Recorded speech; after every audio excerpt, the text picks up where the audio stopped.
Another mistake that people make is when you want to take screenshots.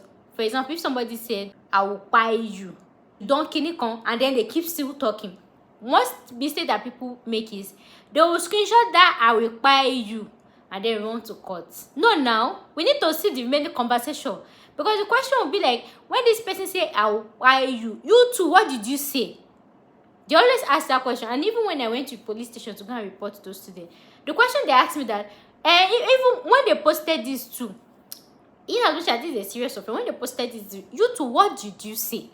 So always screenshot the full text. The thing is, even when you are using an evidence against somebody, if it's just one line that you need, screenshot the entire text, then underline the one that you want the judge to make emphasis on, but make sure you screenshot. But if you go and screenshot only that part, it will be as if like maybe you are trying to manufacture evidence to suit you. Another mistake that litigant person actually make is screenshotting improperly. Like I said in my previous episode, when you want to sue somebody or you're taking evidence within them, these are rules of keeping evidences or screenshots, especially when it comes to digital the digital space. Number one, if it's WhatsApp especially, delete the person's number, right? Then screenshot. And when you're screenshotting, number two, screenshot with the date. The thing is, something can happen right now, right? You have to be smart enough to take that picture, because that person can delete it, right? First take the picture, keep it down. Then after 1 week have passed, you know, usually WhatsApp will show when you're taking screenshots. WhatsApp will show today. If you take it tomorrow, it will show yesterday. If you take it ahead, so you now waiting when WhatsApp have now put dates, maybe Tuesday 3rd of 2020, 4th of 2020 ahead. You now go back again and take that screenshot.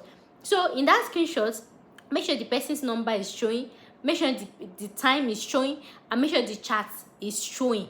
And another thing I used to do is screen record. So after screenshotting, make sure you screen record the entire thing, so they can say, oh, it's fake, it's hair high. This one too is hair high, I'll be for my video.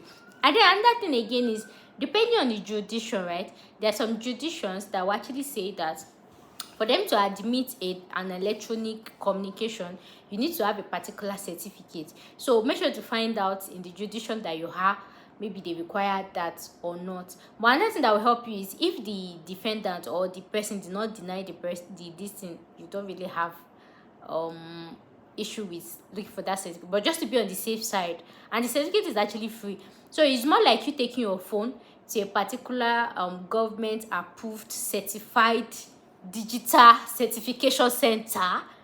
You show them the chart, like they will give you a certificate that you took this picture, this screenshot from this phone model on the date of this thing, like that. So with that, nobody can come and argue that, no, you did not say something like that, you do not understand.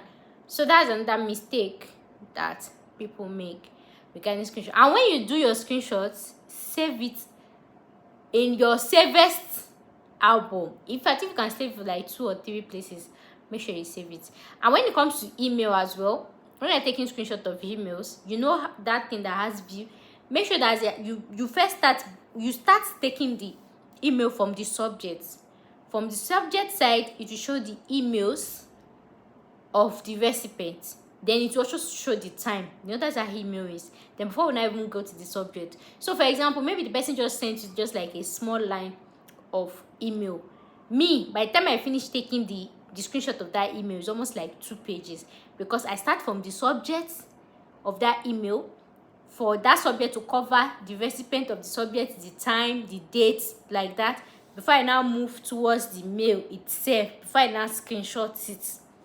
I hope you understand that. The other mistake that people make regarding screenshotting evidence is allow the features of wherever you are taking it to show. For example, if you're taking a screenshot from email, you know, when you are taking the screenshot as a recipient, right, there's this sign of reply, there's this one of forward, you know, the normal template. So don't crop it out. And that mistake that people make is, when you want to take screenshots, for example, if somebody said, I will buy you. If somebody say I'll buy you, you don't kinikon, and then they keep still talking. most mistake that people make is they will screenshot that I will buy you and then run to court. No, now we need to see the remaining conversation, because the question will be like, when this person say I will buy you, you too, what did you say? They always ask that question. And even when I went to police station to go and report to those students, the question they asked me that, even when they posted this too, in as much as this is a serious offense, when they posted this, you too, what did you say?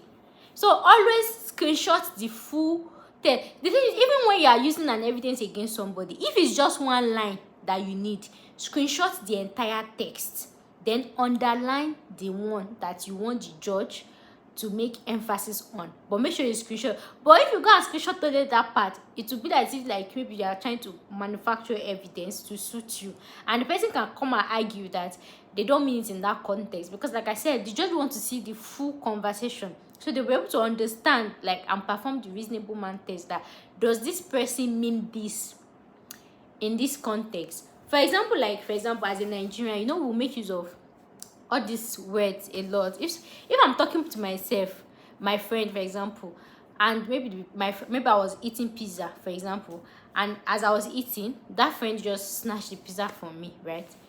Let's imagine it was a WhatsApp conversation, and I just say, I'll buy you, better give me my pizza now.